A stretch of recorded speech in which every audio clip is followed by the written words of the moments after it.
Hello, nerds watching all over the internet. It is Thursday night, January 11th, and we're here for another exciting live edition of Wrestle Rewind. Yahoo! Hells yeah, folks. Another exciting Thursday night to discuss all the awesome things that's happening in the world of professional wrestling.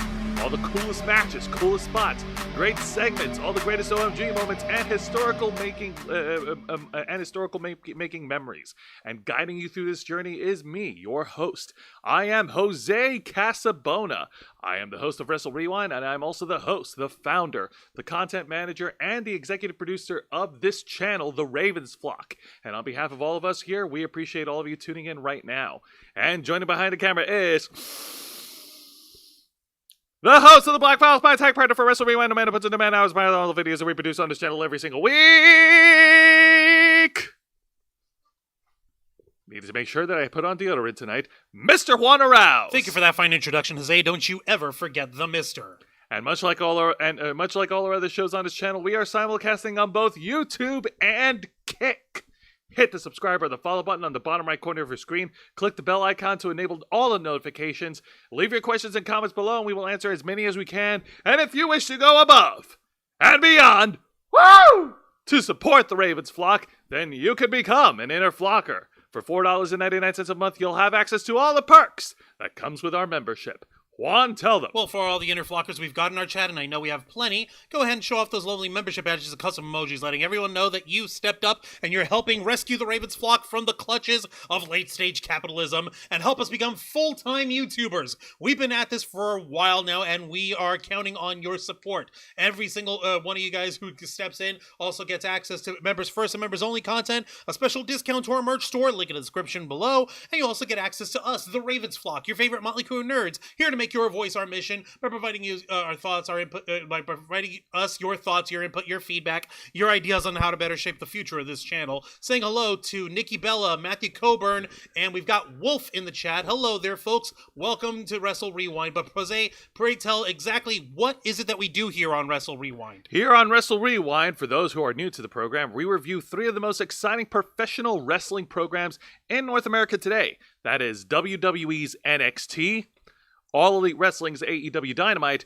and Total Nonstop Action Wrestling's TNA Impact, which will be coming very soon. Isn't it week after next when TNA Impact is re-debuting? TNA Impact will re-debut next week. Yay! Okay, so that's a little sooner than I thought. Yay! Absolutely. So just as a full disclosure, because TNA Impact will be debuting next week, this will be a shorter review, much like last week. We'll only be able to cover the reviews for NXT and AEW Dynamite. But cool. Don't worry, you're still going to get your fill of lots of cool discussions and lots of funny hijinks from me and Mr. Juan Rouse. You're damn right. And lots of tea being spilt. What do you mean tea being spilled? What's well, okay, not tea being spilled, but lots of why am I lots of anger. Lots of anger. Why are we promoting anger? We want to promote enjoying professional wrestling. Unless there's something stupid happening. Is there something stupid happening that I should know Juan, you better about? knock on wood right now, dude. Why? We'll get to it in just a bit. What have I done? What am I doing? What will I do? So let me paint a picture for you, folks. We're just a couple of weeks away from WWE's NXT's first pay-per-view event, which is NXT Vengeance Day, which is on Sunday, February 5th. And, of course, the WWE Royal Rumble is just around the corner on Saturday, January 27th. And when it comes to the WWE Royal Rumbles, you're expecting to see maybe 1 or 2 faces from NXT enter the Rumble. And what's also neat is that AEW is actually celebrating their 5-year anniversary this last night with a special edition of AEW Dynamite called AEW Dynamite Homecoming. That's right. 5 years. I've got to say, that is very impressive for All Elite Wrestling. I know that for the past couple of weeks or so, me and Juan, we have been ragging on the bad things that's been going on with AEW. I've never stopped. Well, primarily all of the real-life controversy that's surrounding certain wrestlers in AEW that they've decided to sweep it under the rug. Failing miserably to do so, mind you. Failing miserably to do so, mind you. But that doesn't mean that we should ignore all the good milestones that came from AEW in the past 5 years. No, you're right. There have been plenty of excellent, quality professional wrestling matches that have come out of AEW. It's just that in the last year or so, we're starting to see the bloom come off the rose, and it's very, very publicly showing, and don't think they want that. I would argue that the bloom came off the rose right after All Out 2022. I think you may be right. All right, but more on that later. Let's go ahead and start off with this week's edition of WWE's NXT. Juan, ring that bell. Don't mind if I do. All right, folks, let's go ahead and get right to it as Juan slowly adjusts the camera. Thank you very much. Not that slow. It's okay, Juan. You're good. I'm running on fumes and I don't know why. Give me a break here. Well, actually, before we get to the review, you know what your problem is, Juan? What's my problem? When was the last time you had a good energy boost? That's a good question.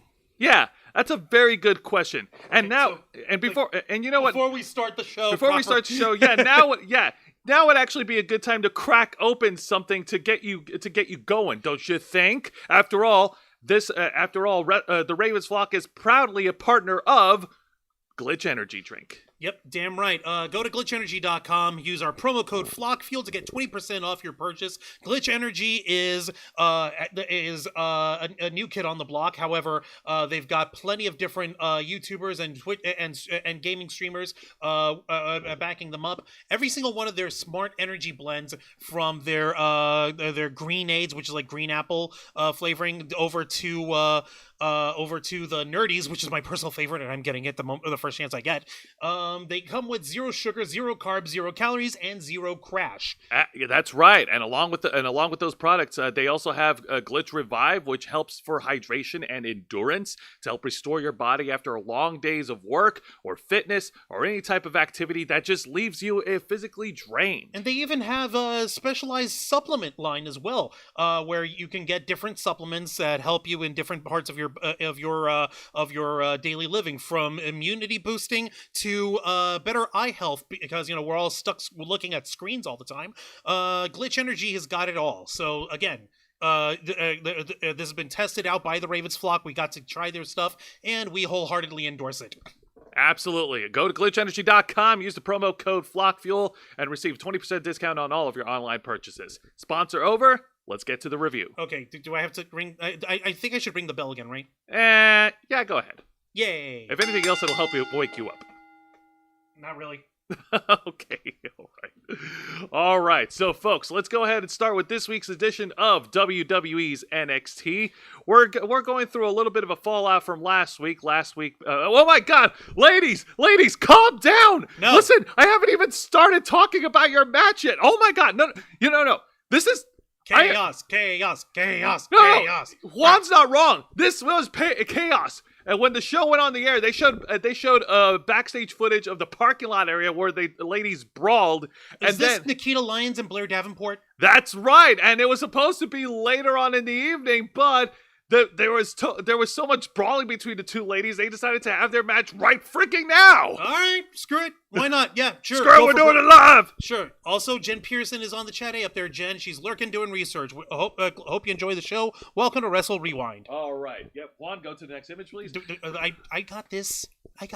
All right. You can relax. So, yeah, these ladies are clearly not going to wait until the next pay-per-view or the next week or so. These ladies are duking it out right now. Nikita Lyons looks to get some retribution against Blair Davenport. Say that? Retribution? It's okay, Juan. They're dead. Yeah, but still. It's okay, they're gone. The memory remains. It lingers like a pain. Like my limbs missing in the middle of the night. I can feel them. My arm, my leg.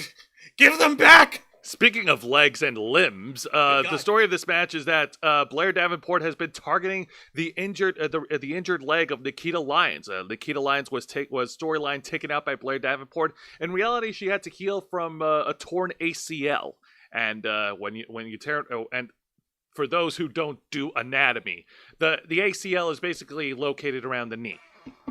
Yeah, no.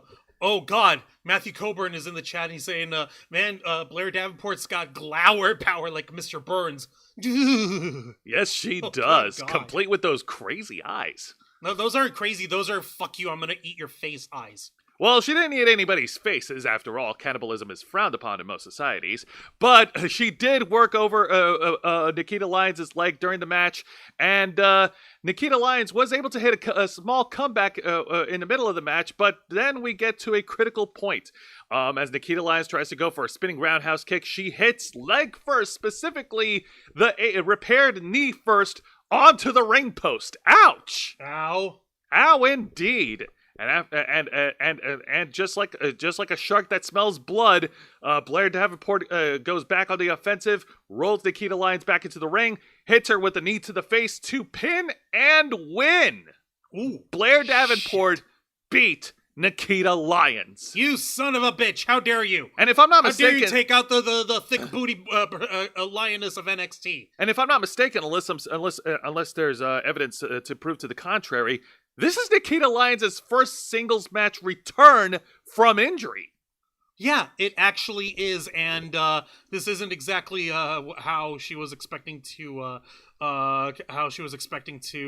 make her grand return. So yeah, screw you, Blair. How dare you? Yeah, no, but by all means, this was actually a pretty good match. But I actually I need to criticize just a little bit. Like in Nikita Lyons' spot, like, I think that this blow off between Nikita Lyons and Blair Davenport would have had a little bit more meat to go for another couple of weeks, don't you think? Yeah, it could have worked out better if they were able to find a way to stretch it out just a little bit longer. But like, just immediately, no, screw you, we're gonna fuck it up now. Yeah, sure, fine. Yeah, Whatever. I know. I just don't understand why WWE needs to hotshot it so quickly. Odds are something must have happened between either ladies and they needed to get the match in and out of the way.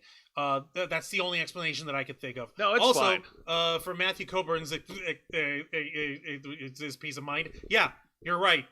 That's the exact same vibe Blair Davenport had. You see that, Tony Khan? You need to have that energy.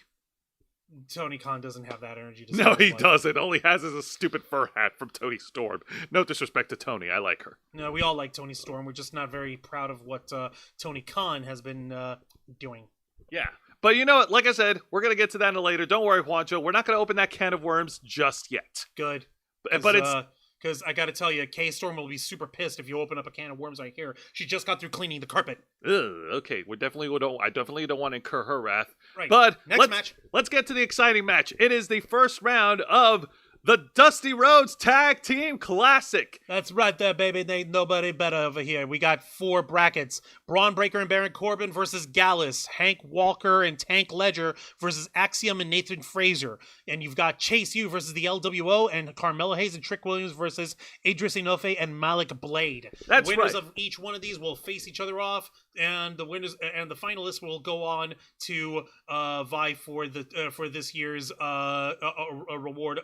award of winning the Dusty Rhodes Tag Team Classic. Absolutely. It's been a time-honored tradition in NXT since 2015. Following the unfortunate passing of WWE Hall of Famer, the American Dream Dusty Rhodes, WWE have created this tournament to honor his legacy. And we've had plenty of winners during the Dusty Rhodes Tag Team Classics. We've had the Undisputed Era winning the tournament. We've had, I believe we had the Creed brothers winning the tournament. Let's see. I'm trying to remember here. MSK, before Wesley's Nazi ass got fired, they won. I believe they won the tournament. They won the tournament as well. Oh yeah, that's right. Yeah, definitely. And also Malachi Black and Ricochet. They were paired up as well, and they won the Dusty Rhodes Tag Team Classic.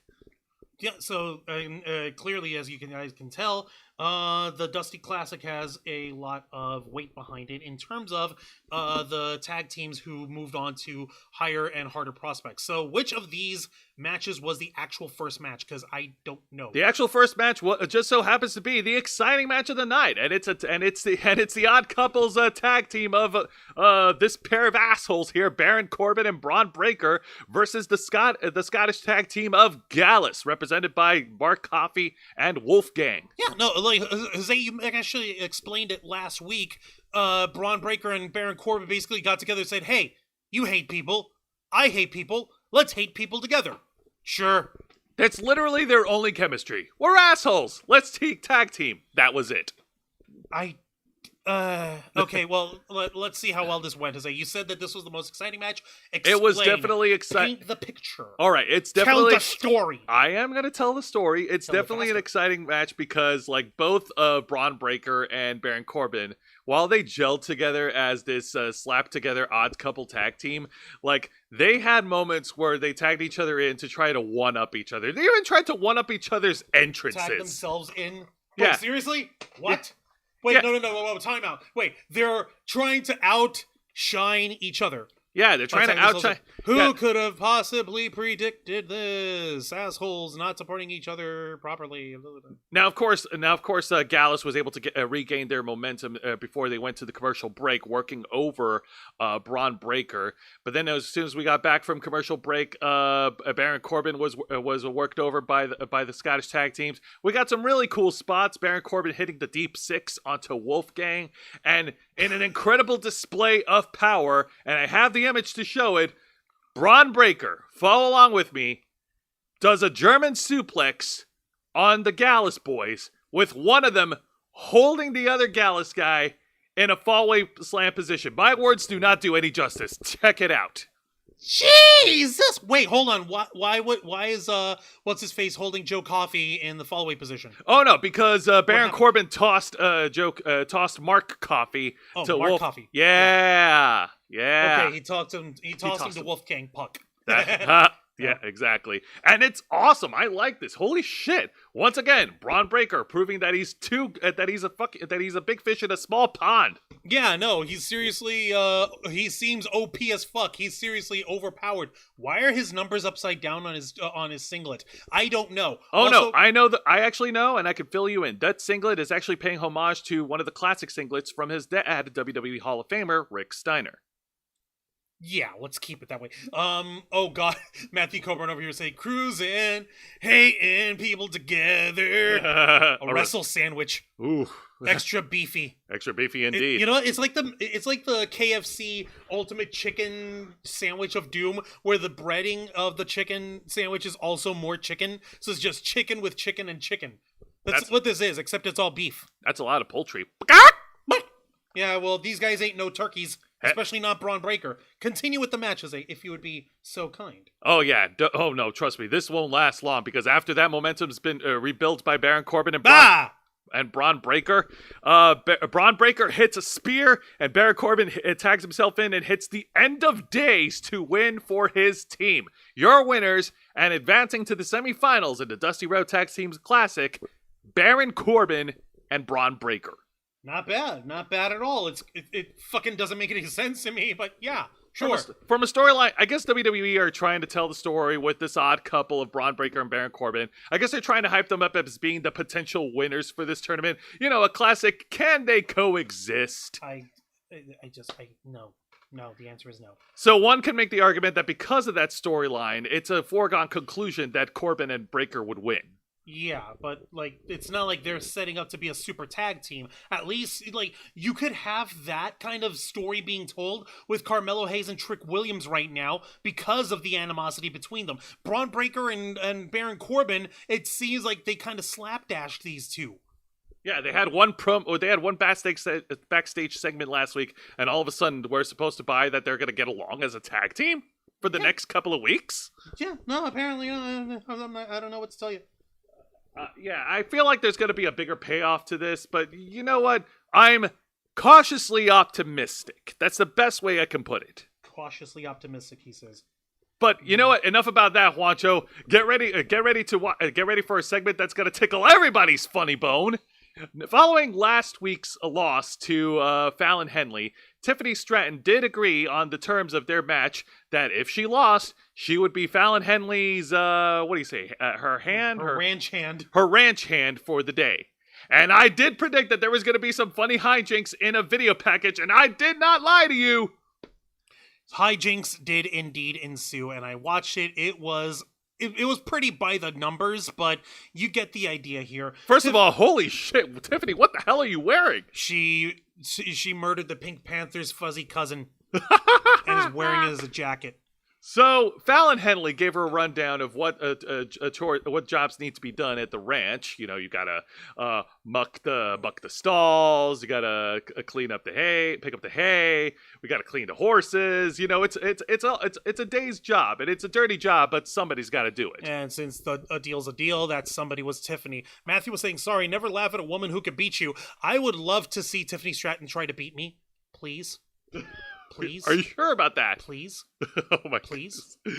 So predictably we got an entire montage of Tiffany Stratton putting in the work and doing all these chores all over the ranch. Look at her pick up that hay. She also got a chance to clean this awesome horsey here named Buttercup. Everybody, let's give it up for Buttercup. Oh my God, what a nice horsey.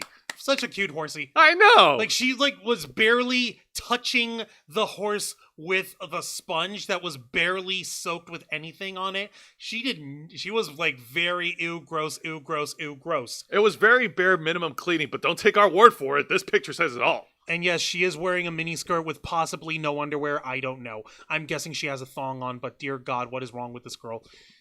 Apparently this was all it took for her to get mussed up. Oh, this is all. Yep. Fallon Henley hands Tiffany Stratton her own specialized rake, her own pitchfork, her own specialized pitchfork to go ahead and start. You're right. It is a rake to start picking up some. Well, there's no clean way of putting it. Poop. Horse shit. That's right, folks. She's picking up shit. Yeah, that's pretty much it. What's her face? Obviously, obviously Tiffany Stratton's like, "Oh no, I did it all. This is horrible. You guys are disgusting. I'm finished all your chores. How dare you make me do this? I can't believe that you actually enjoy living like this. You have brain issues. I'm leaving. Toodaloo, motherfucker." Yep. And after Tiffany Stratton threw her tiff about doing all these chores, she took one bad step. And she stepped on some poo, and then later fell onto some horse trough. She fell into a ice cold horse trough.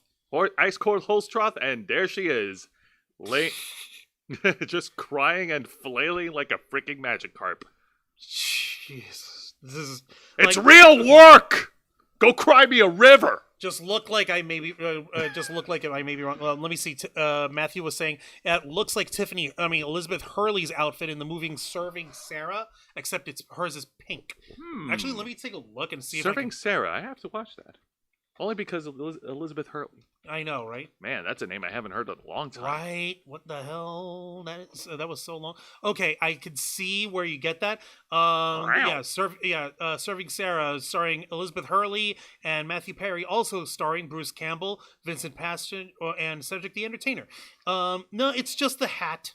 It's just the sparkly ranch hat that Tiffany Stratton was wearing that kind of set all that off. So I get the idea, but nah. Elizabeth Hurley's character was wearing a plaid skirt and a black t-shirt. Hey Juan, I have a question. Completely unrelated subject. Uh-huh. Is there a relation between Matthew Perry and Luke Perry? No. Okay. Wanted to nip that in the butt. That's why I said it was wrong. Yeah, no, it's okay, Matthew. It was it just reminded you of that. That's fine. You can be reminded of things from snippets in pro wrestling, and that's perfectly all right. Like this was very by the books. This is very by the numbers. We knew what kind of segment we were gonna get out of this. It's okay. I'm not bothered. It feels a tiny bit overproduced with like trying to see like the reverse angles of like the girls' perspective and everything on there to make it look cinematic, but at the same time, for the way it was made, I get it. I liked it. Tiffany Stratton out of her element, fish out of water, blah, blah, blah. I laughed my ass off, okay? I had more fun with this. Yes, it was funny, of course. Haha, you're like, okay, yeah, we get it. Well, don't sound so blasé. No, I'm not being blasé. I'm saying, like, I knew what kind of segment this was going to be. Oh, yeah, because we get the personalities of both Fallon Henley and Tiffany Stratton. Tiffany Stratton's a little prissy bitch. Fallon Henley's a cowgirl. She has her own family bar. And apparently they also have a family ranch. But, they put up a bet and Tiffany lost, so she's got to do this shit. Don't send Tiffany over to Mickey's ranch because Mickey ain't going to tolerate Mickey James ain't going to tolerate that shit. Yeah, no, there was actually a tweet from last week after the showing off the air with all this. Yeah. So, yeah. All right, so let's go ahead and move on to an underwhelming match from NXT, and it is a one-on-one women's match between Gigi Dolan versus Cora Jade. Wait, how is it underwhelming? So Gigi's a badass. Cora Jade's a badass. What happened? There's a variety of reasons. Now this match actually stemmed from last week's backstage segment where Cora Jade took umbrage to Gigi Dolan sitting right by her spot, her locker in the ladies' locker room, and these two had back and forth banter before it broke off into a fight, and they settled it here in the ring, and I gotta say, up until the final minutes of the match, the crowd was very quiet for Gigi Dolan and Cora Jade. Yeah. Well, they were more quiet for Gigi. Like Cora Jade actually did trash talk to the crowd, and the crowd played along, so that was actually pretty funny. But during the match, it's been all Cora Jade. She's been working over Gigi Dolan from bell to bell. Gigi Dolan was able to get her offense back in. She hits a low bridge drop kick onto Cora Jade as she's hanging from the bottom rope. She hits Cora Jade with a series of combination strikes, a series of elbows and kicks, laying her out with an STO takedown into the ring. And everything was looking pretty good for Hell's Favorite Harlot, but as she tries to go in for a schoolboy driver, Cora Jade, using underhanded tactics, grabs the referee, and then it kind of looked clunky the way she did it, and it looked clunky the way Gigi Dolan just rolled out of there. And Cora Jade grabbed Gigi Dolan, hit her with the double arm DDT to pin and win. Your winner, Cora Jade. Now let me... What happened? Now allow me to explain. Yes, please, because this is someone on Twitter actually pointed out that there is a bit of a one-on-one track record between Cora Jade and Gigi Dolan, which goes all the way back to 2021, and there's 2021, 2022, and 2024, and all those one-on-one matches, Cora Jade has beaten Gigi Dolan every single time. That's number one. Ow. Number two.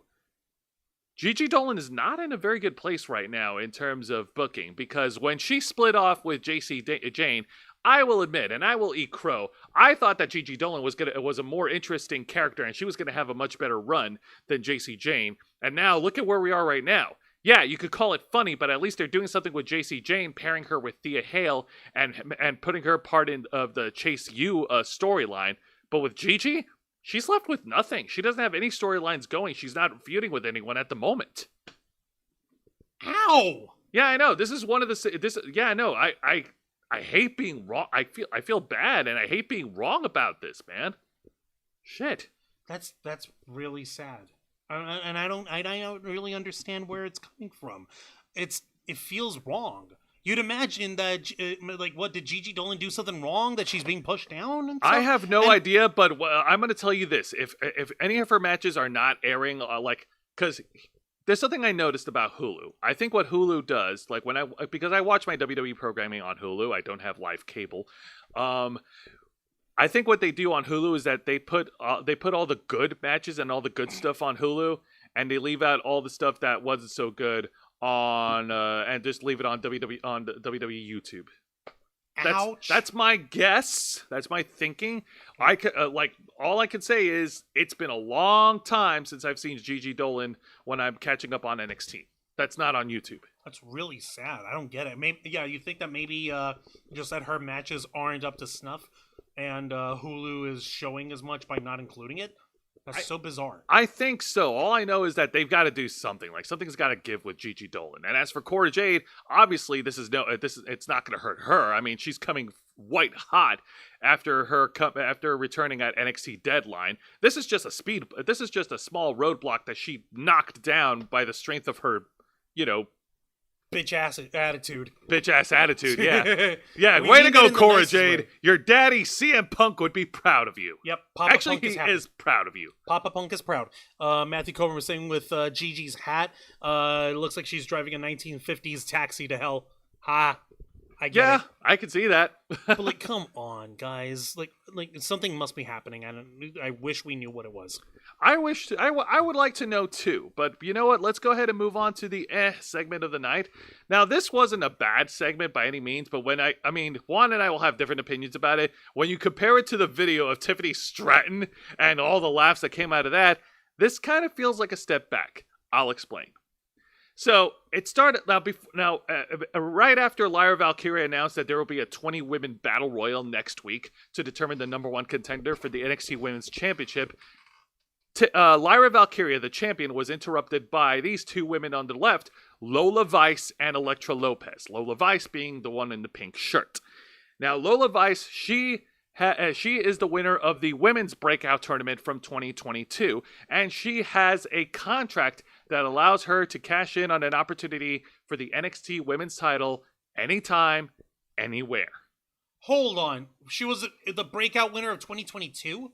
Yeah, I mean 2023. I'm sorry. I was about to say. I got my ears crossed. Oh man, I'm tired, man. Jeez. I've been finding God all day, and I don't know why. Point is, okay, so what? She's cashing in her version of her Money in the Bank contract? Well, not right now, and Lyra actually questions Lola Vice and all of the hype that she had coming into NXT because the only thing that Lyra Valkyria noticed from Lola Vice is that she does a lot of talk and less action, and the fans want to see Lyra Valkyria versus Lola Vice. I do have more pictures of the segment, Juancho. Then what do they do?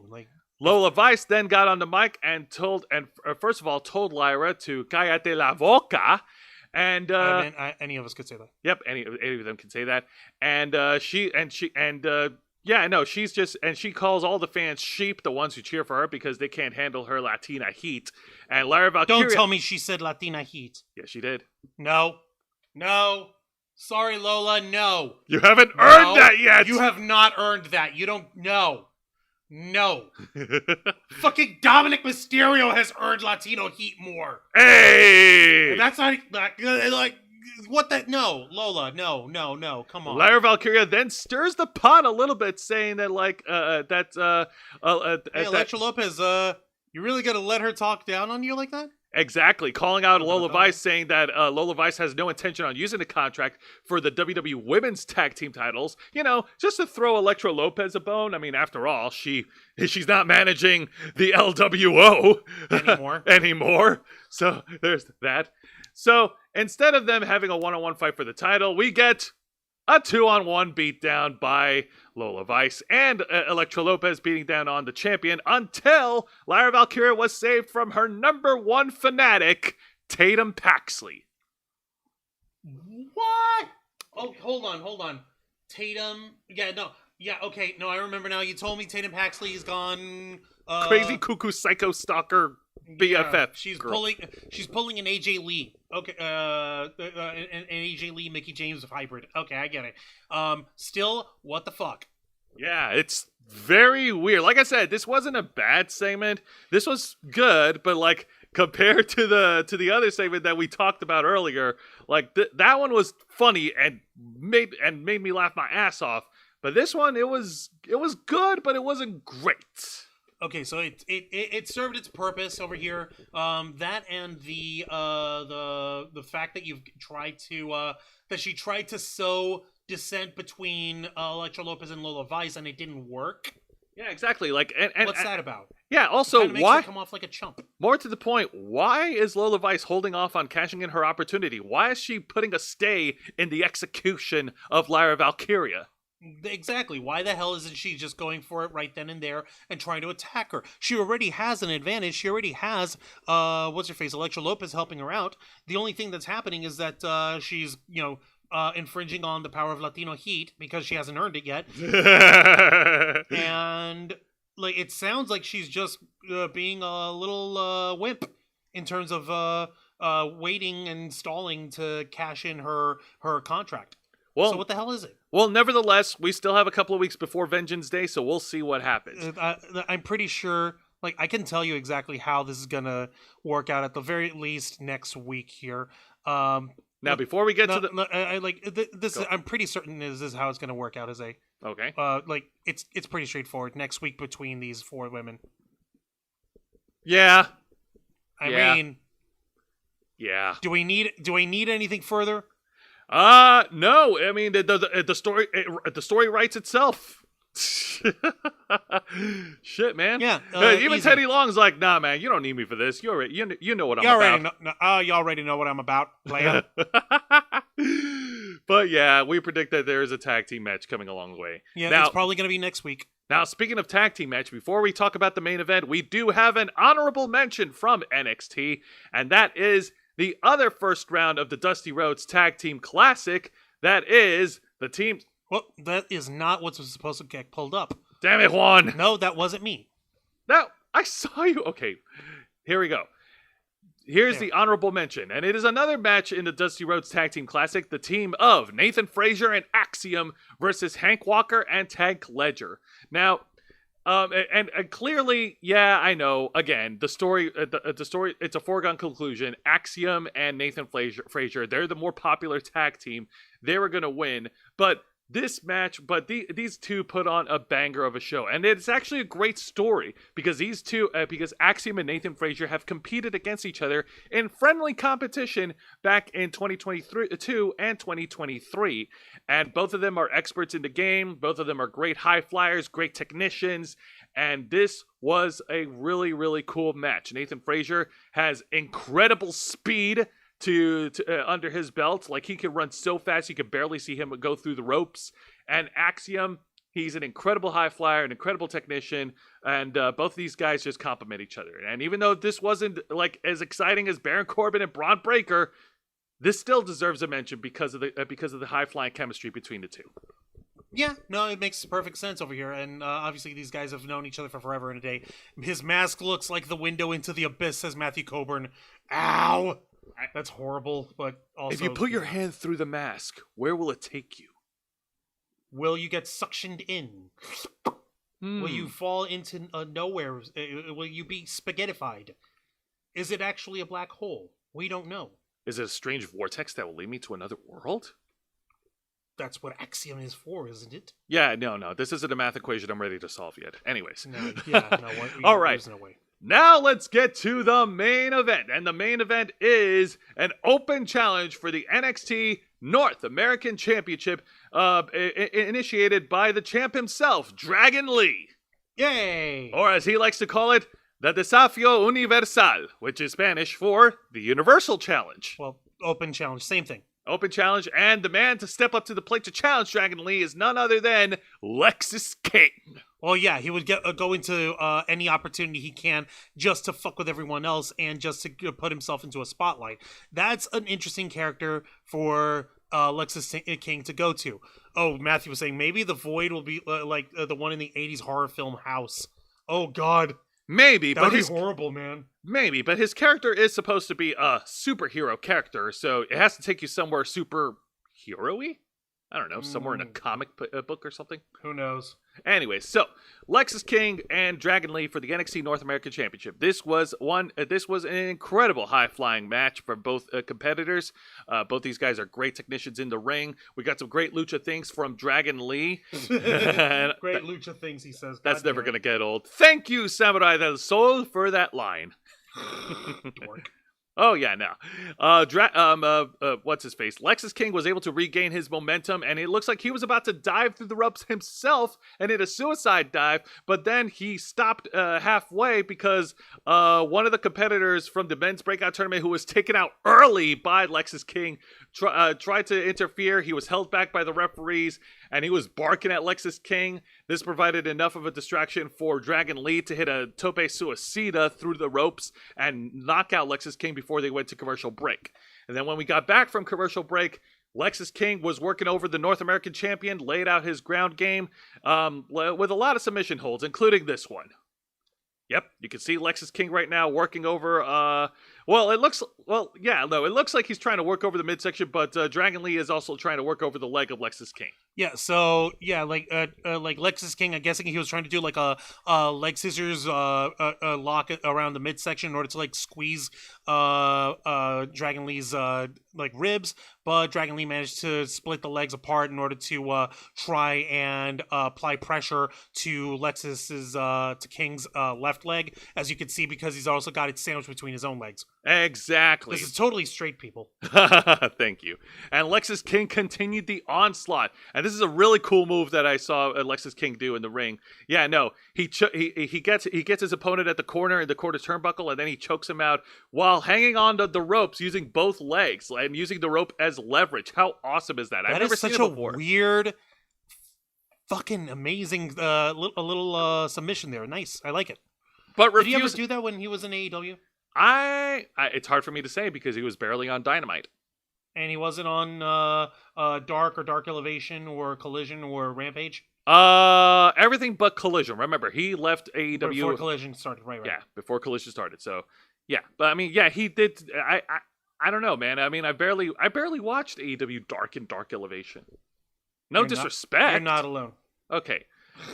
But, of course, the NXT North American champion would not go down without a fight. He was able to mount a comeback, hitting a series of drop kicks, hitting more high-flying moves onto Lexis King, and refusing to just back down against the challenger. And the fans of the Capitol Wrestling Center are behind Dragon Lee 100%. Yay! And then Dragon Lee, eventually, he hit his finishing move, which is the float-over DDT to pin and retain.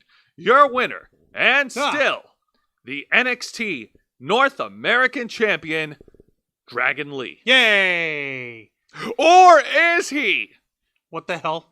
Because, much like a thief in the night, out comes the winner of the 2024 Men's Breakout 23. Tournament. Nope, 24. Oh, yeah. 2024 Men's Breakout Tournament, Obafemi! The Nigerian powerhouse. He cashes in his contract opportunity. He gets in the ring with Dragon Lee, and in just a matter of minutes, after one giant pop-up powerbomb, Obafemi pins and wins. Your winner and new NXT North American Champion, straight from Nigeria, the great and powerful Obafemi. What? This guy came out of nowhere! I don't even remember hearing you ever mention him before! You want to know why? Because here's the thing. They didn't air a lot of the matches of the breakout tournament on NXT. They only had like maybe one or two on NXT, like I believe it was like a couple weeks ago. And the rest of the matches were on NXT Level Up. Excuse me? Yes! Level Up, you mean their version of Dark and Dark Elevation? Yes! Did anyone... What happened there? What the fuck? Obafemi won the tournament. The number one finalist was Riley Osborne. Shit. Yeah, no, and make no mistake, Obafemi is popular with the fans right now. Anytime he's in the ring, it doesn't matter if he's a babyface or not. The fans are cheering for him, and they chant his name like it's some sort of like ritual chant, like Obafemi or some shit like that. I can't do it. The chant, I can't do it justice. But Obafemi, I've seen his work. I've seen his matches. This guy is no joke. He was I believe he's a former football player, and yeah, man, no, his transition into the squared circle, great work by WWE. Great work by the WWE coaches to get it to put him through the ringer, so to speak. Shit. That is fucking hard, man. Oh yeah, man. Imagine this guy's scary. Imagine having the size, the presentation, the strength, the skill, and the command of the fans to chant for you no matter what. Holy crap, man. This guy's got it all. Now we just got to see more of him. Hells yeah. Now he's the NXT North American Champion. Yeah, no, let's see where it goes from here. As for Dragon Lee, either he's going to want a rematch or he's probably just going to go back to SmackDown, which is fine either way. Yeah, he's done his duty over here at NXT. Thank you, Dragon Lee. All right.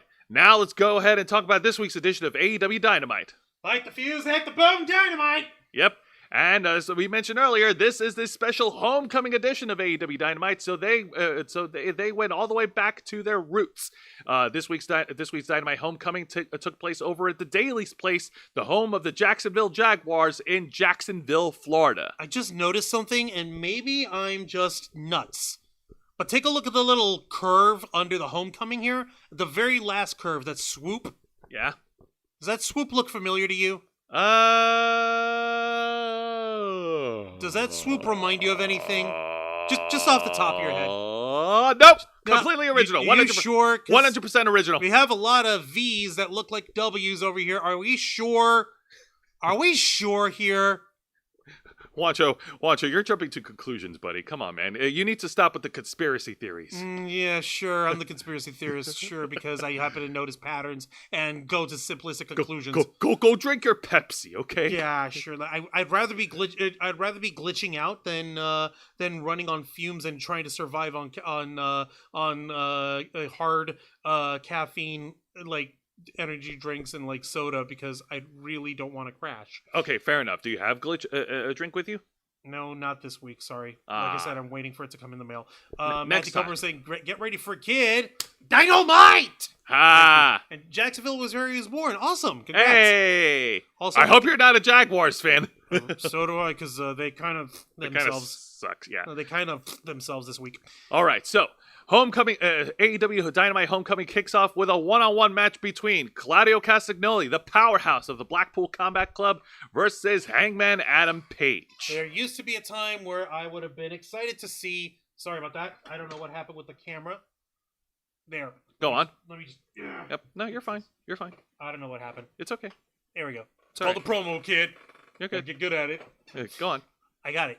Like I was trying to say, like there used to be a time where I would have been super mega giga excited to see this kind of matchup between Claudio, because I fucking love his work, and I used to be hyped for Hangman.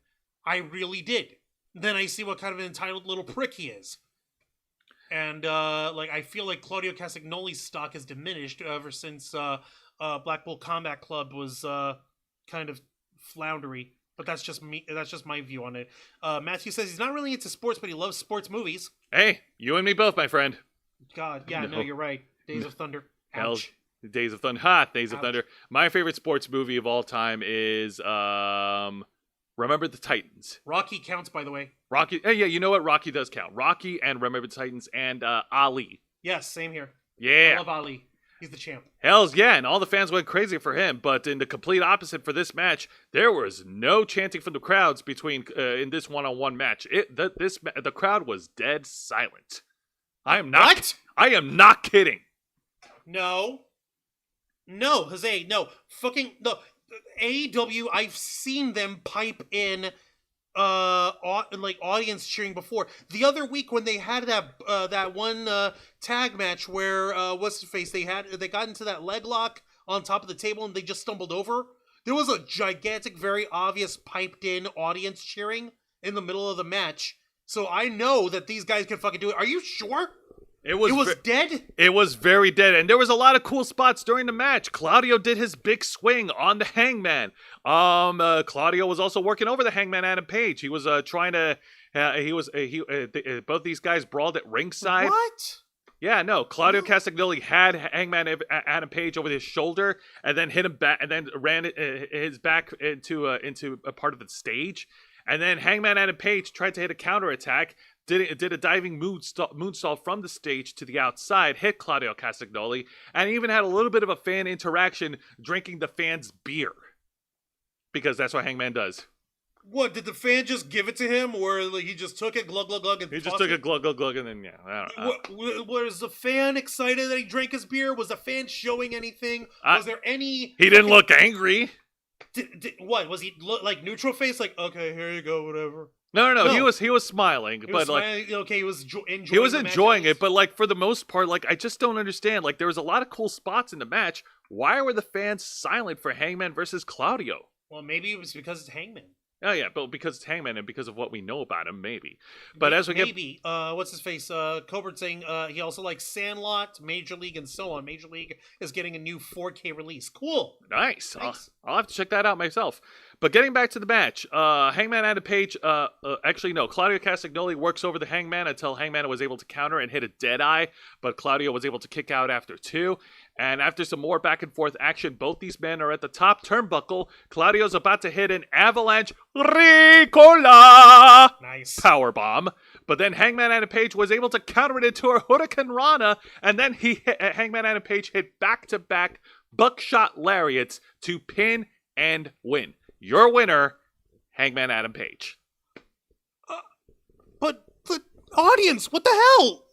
Yeah, no, the audience, for some bizarre reason, they were not into the one-on-one opening match, despite the fact that these guys actually put on a great performance, despite our opinions about Hangman. So they had a good show, they had a good match, but the audience didn't care. Or rather, they were underwhelmed. Even though the match, Ow. even though there was nothing underwhelming about this match. Ow. Like, I can't recall. I can't recall. I have never ever snoozed or dozed off or looked away anytime Claudio did a big swing in the WWE. Like, I don't tune out whenever Claudio's in the ring, period. But fucking apparently these people who were live and paid to be there, apparently they did. What the hell, guys? Damn, man, just like their football team, the crowd is dead.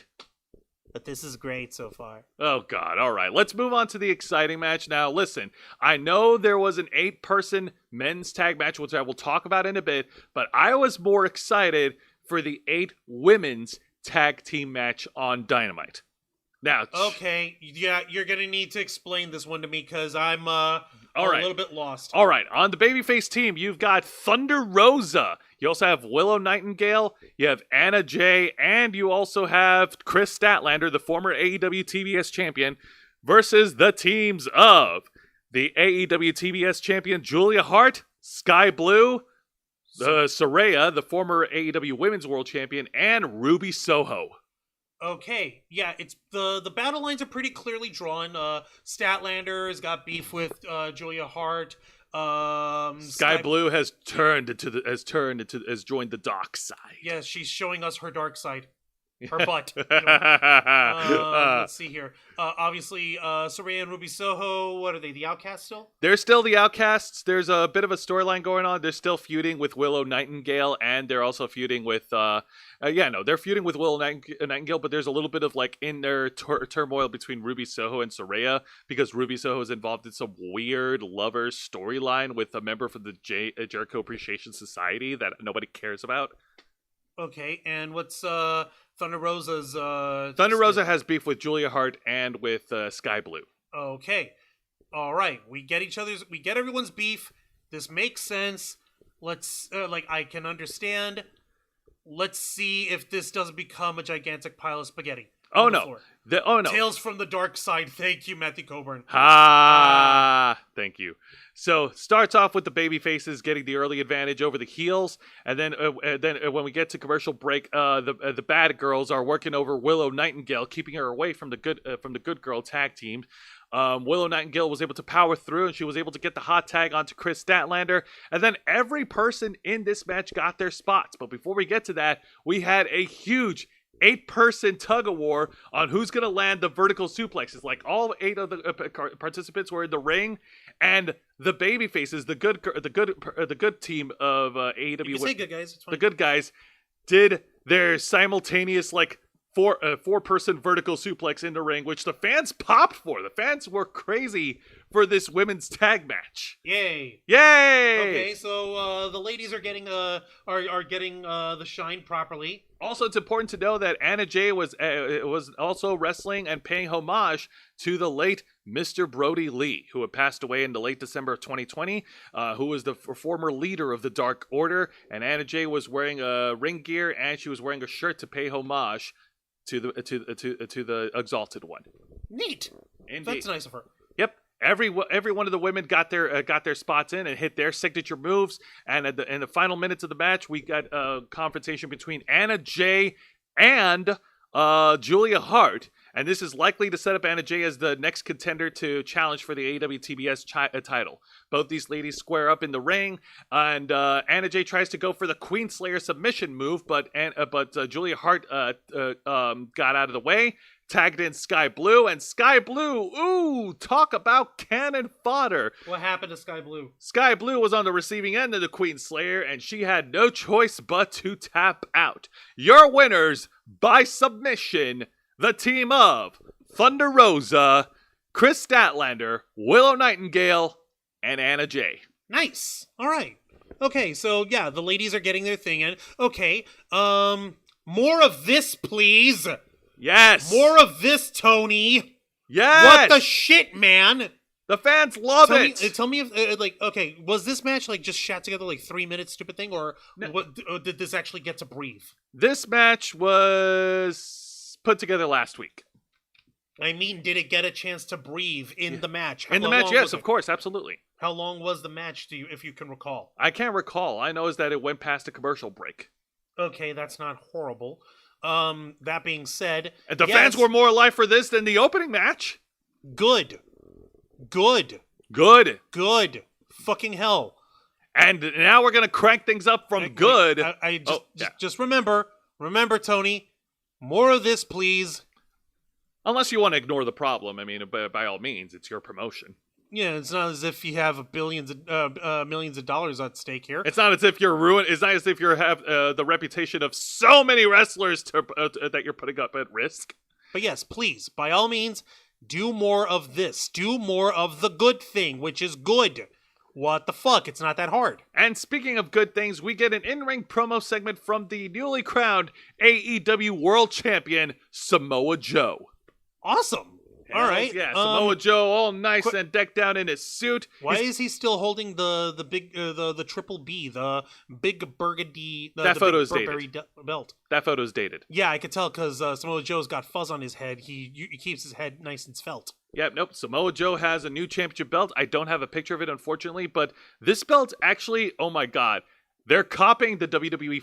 They're not copying the WWE formula beat for beat, but it's the same belt. But they're side plates to go with the championship belt.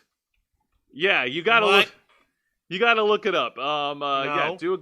Search under Google Images. No, I'm getting it. Give me a second. Give me a minute. Let me just take a look. All right. Okay, I found a photo of Samoa Joe holding it. Now you gotta look very carefully. Okay, all I see are the globes on it. Hang on. Yeah, you got to scroll up and you got to zoom in closer. Okay, I'm gonna have to find a different photo because that was not. No. Here's what you can. No, I mean I'm trying to listen to me. Okay, fine. All right, Listening. click back on the link. Okay, that's from WrestleZone. Now I want you to right-click the image. Yeah. Open image in new tab. Yeah. And now click the new tab. Okay. And let's see if it'll show a much bigger picture. There it goes. Now, look carefully. Do you see what I see? Is that Samoa Joe? That's a side plate. What? Yep. AEW's allowing side plates now. Just like WWE. Okay. You know what? I'm gonna hang on. I'm gonna take this image so I could show people. Go for it. Also, it looks a little silly because Samoa Joe's got his tongue out. Is it weird? Okay. Save the image. Come on. Oh my god, they're copying the WWE. Why? I thought they didn't like that. Oh my god! What in the hell? Oh my god! I can't stop laughing. It's so stupid. Okay. I mean, it looks cool, but what the fuck? It doesn't even look cool. It just looks, well, obviously that image doesn't do any justice, but it's the closest one that we've got.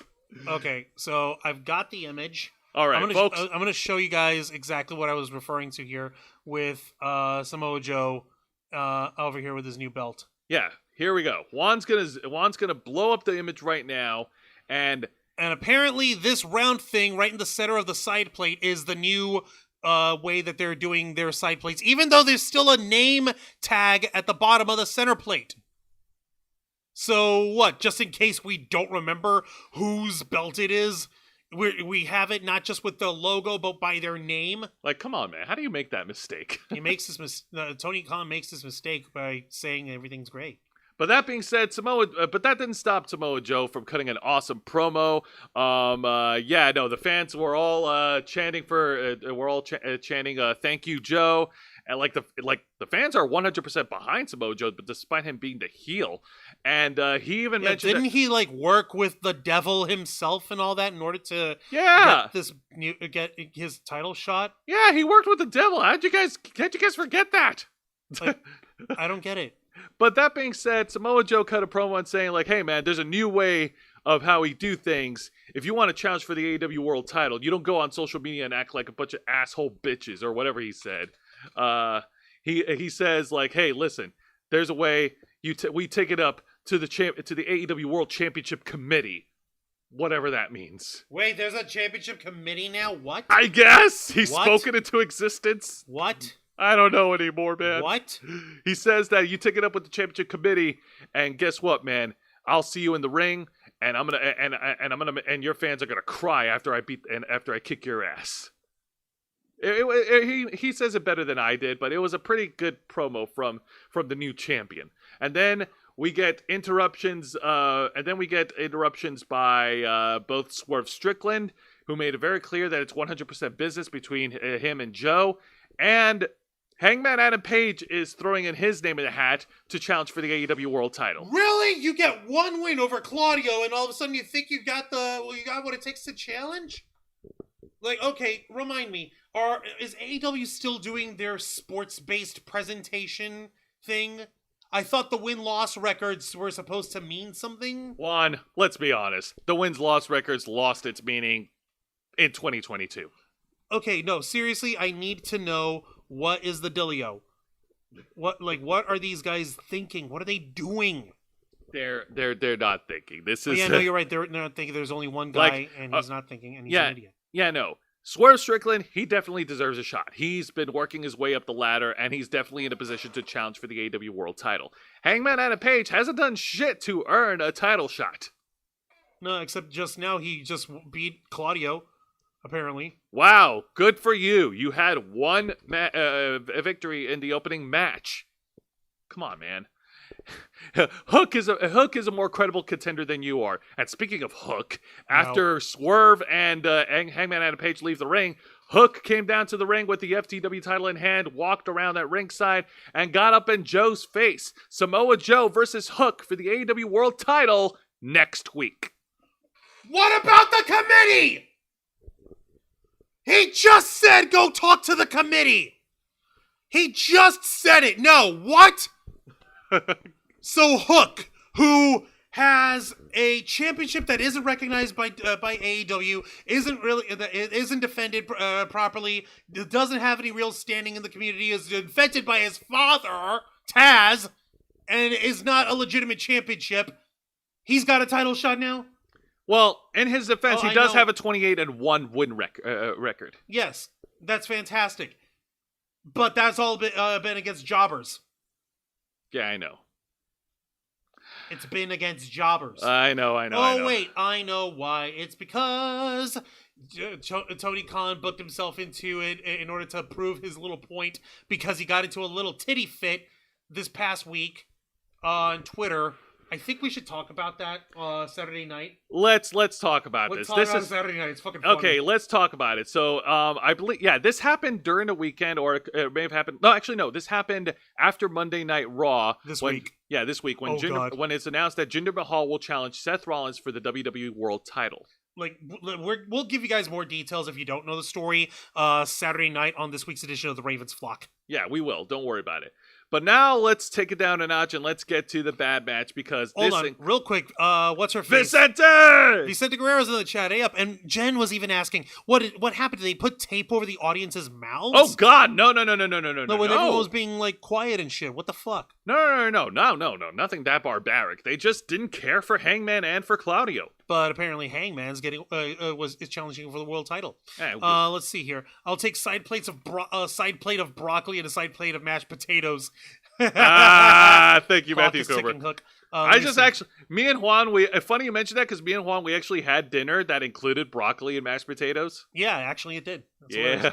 Let me take a look over here. And Vicente was saying with Tony Khan's recent Twitter rant, safe to say Jinder Mahal is not going to is not going to AEW anytime soon. Hell no. Hangman Alcoholic Page versus Badass Samoan, hard choice here. Aha. Ha. At best, the tie-in limited as it is for Hook versus Taz versus Joe is Taz managed Joe for a few months in TNA. That is like.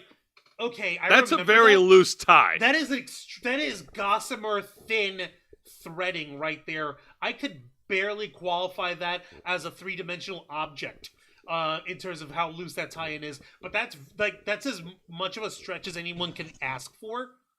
But you're not wrong. I remember that. Wasn't that also the point where Samoa Joe also had half-painted face tattoo looking like Mike Tyson's?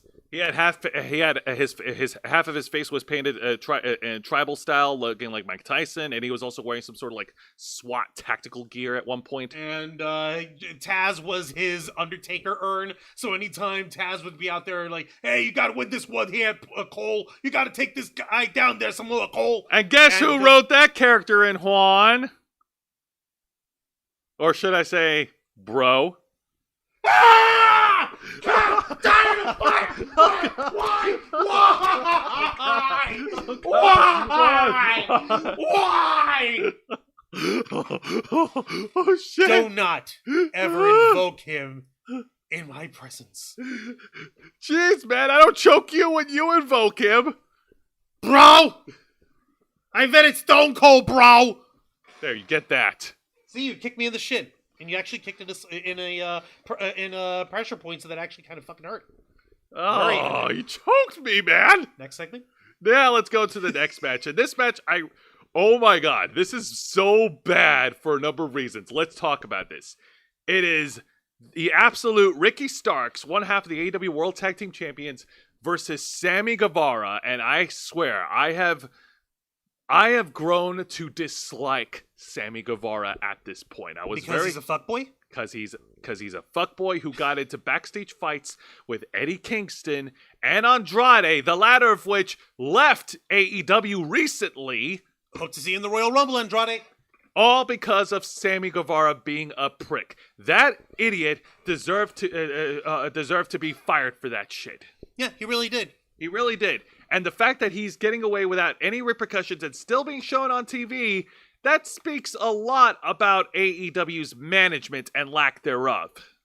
Yeah, no, seriously. I can at least get behind absolute Ricky Starks. He was on fire for the longest time. I'm fine with him being AEW tag champ. Wait, who was his partner again? I forgot. Big Bill, a.k.a. W. Morrissey. So let's talk about the match. Taste. No accounting for taste. So let's talk about the match. So this match was pretty good. Both these guys are athletic. They complement each other. Ricky Starks is working over Sammy Guevara, and Sammy Guevara is apparently the babyface that nobody really gives a shit about because they're gonna boo him regardless. And Sammy Guevara, I gotta say, man, at this point, he is locked into Chris Jericho's orbit for the rest of his life. Yeah. Any chance in him breaking out as an independent star is gone. Yeah, no, it's official. Sammy Guevara's heat is completely dead. His heat is completely dead. Sammy Guevara, you are forever Jericho's bitch. Hooray! Congratulations, buddy. That being said, getting back to the match,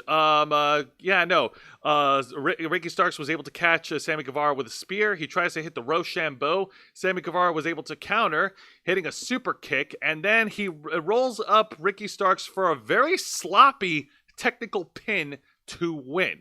Your winner, Sammy Guevara. And then fuckboy. Yep, and then afterwards, Ricky Starks tries to go in for a handshake for Sammy Guevara. Obviously, it was to set him up for a 2-on-1 beatdown.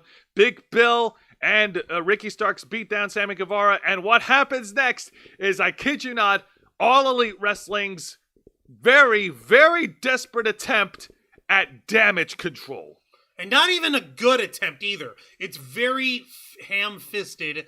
Guess who comes in to rescue our boy Sammy Guevara, guess who comes in to rescue his personal fuckboy? You're never gonna guess it. In fact, I'm not even ever gonna guess it. In fact, we're not gonna guess it. We're just gonna tell you. It is Le Champion, Chris Jericho, a.k.a. Jericho Go Away, a.k.a. that asshole with all the rumors and allegations against him about Kylie Ray. Yep. Oh my fucking God. To drown out all the boos, AEW had Chris Jericho come out into his entrance theme of Judas. Remember we can't play any videos because copyright claim. No, I know. I'm not going to play any video, but what I am going to do is I'm going to actually pull it up over here if I can. Where is it? Come on, what the fuck is wrong with you? Oh, I know what the fuck is wrong with you. You're a video from AEW and you don't want to play. Okay, it's fine. I'm gonna show I you don't want guys. to give. I don't want to give. No, I don't want to give these guys any fucking. Well, no, I'm actually just gonna show you guys to make the point over here. Like, this is from their Twitter page, as showed by Cage Side Seats over here. Take a look, guys. The Cage, I'll share you the link, and you guys can all judge for yourselves. Where is it? There he is. Yeah, Sammy Sloppy Guevara. Yeah. All right. Like, even in the article I'm showing y'all right now, Sammy picked up a pinfall victory and then sent his hand to his fellow young stars. Starks accepted it, but it wasn't for a heartwarming moment between old friends. It was a trap, with Big Bill showing up to attack Guevara from behind. With that, Judas hits the Daily's Place speakers once again.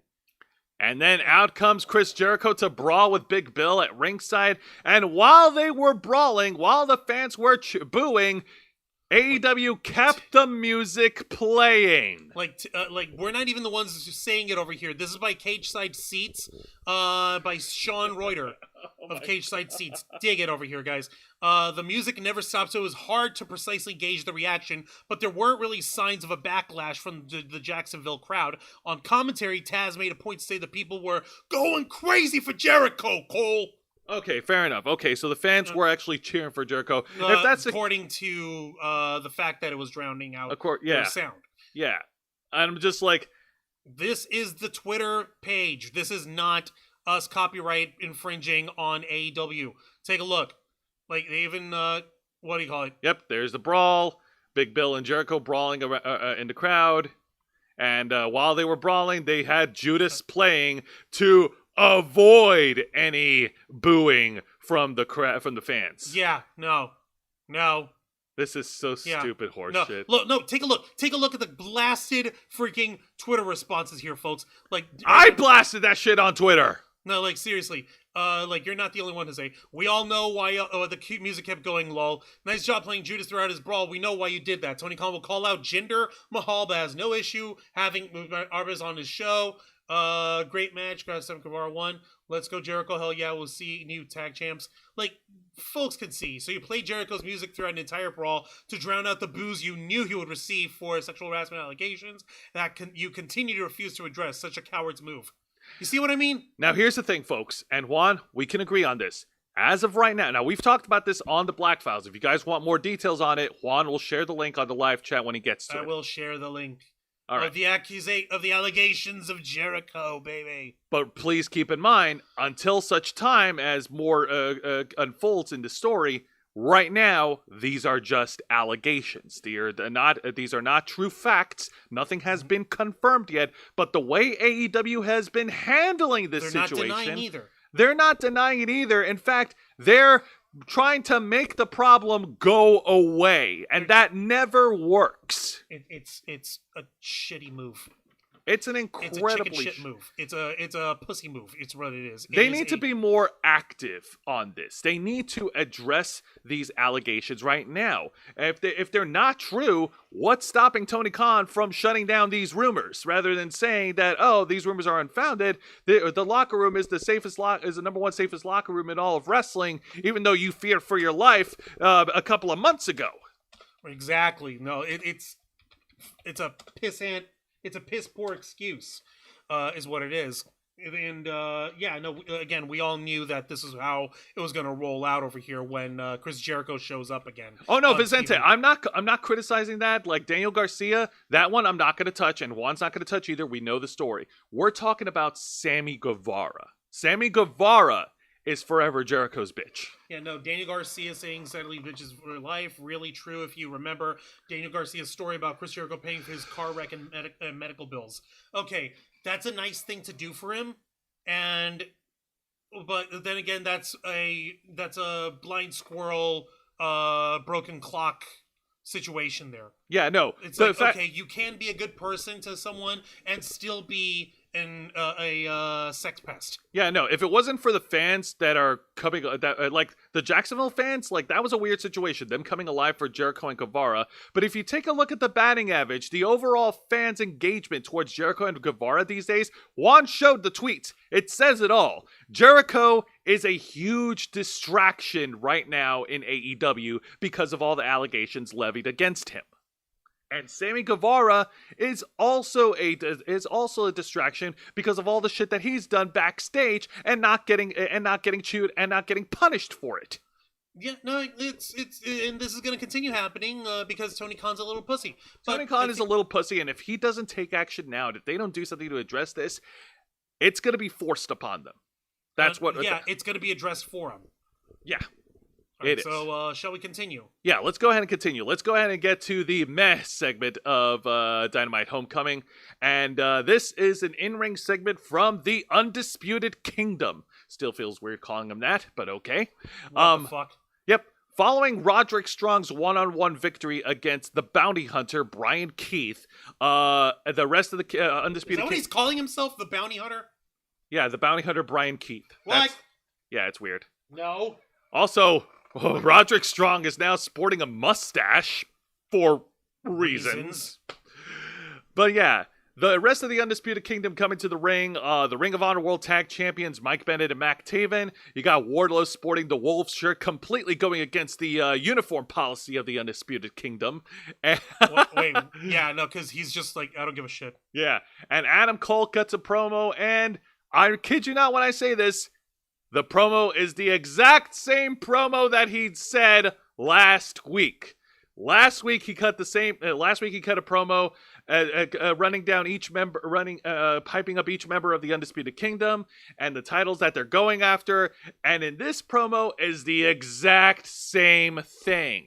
He's right now. It seems like Adam Cole is just treading water with the Undisputed Kingdom rather than saying or doing anything to escalate them and to elevate them in terms of storylines. Well, that's because these guys aren't doing a story yet. Their story is, we're going to take over. And who did Roderick Strong just beat? The bounty hunter. The bounty hunter, Brandon Keith. So in other words, a low-level guy, an undercard guy. No disrespect to Brandon Keith. I'm sure he's a great guy. He's a good wrestler, but... What? What's up, Juan? No, just what? Yeah. That's how you're going to take over by beating Wow. Yeah, I know. Like I said, this was... I mean, Adam Cole, he's great on the mic. I would rank him up there as one of the best trash talkers in the wrestling industry, along with MJF, CM Punk, Seth Rollins, and yes, I will argue Chris Jericho is also good on the mic. But I don't know, man. As far as in-ring promos goes, this was not a good one because it's basically the same thing as last week. It's just copy pasta, man. Good lord. But enough about that. Coburn saying in the chat, Bounty Hunter, I guess he thinks he's like Lorenzo Lamas and Renegade, or one of those faceless ones from Critters. Yeah, probably, but no, Brian Keith, it's kind of sad that he's not in a better position for himself. No, it's not. But speaking of positions, it's time to talk about... Well, before we get to the main event, me and Juan, would like to share an honorable mention for AEW Dynamite's Homecoming, and this is specifically from the 8-person men's tag team match. The teams of... from right to left, we have the teams of, and I'm going down to up, Preston Vance, the Rated R Superstar, WWE Hall of Famer Adam Copeland, the Natural Dustin Rhodes, and the AEW International Champion, freshly squeezed Orange Cassidy.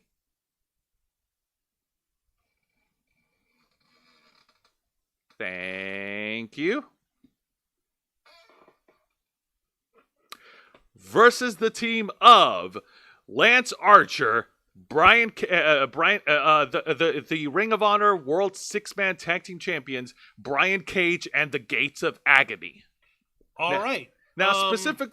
Specifically, me and Juan, we talked about this. This is an honorable mention because of one cool spot. Unfortunately, we can't show you the video footage without risking getting another copyright claim from AEW. But yeah, let's not lie. AEW was being a bitch with us last week. I had to cut the snip out after the live stream the part where we showed the bad like sharpshooter on the table in order to keep from being copyright struck.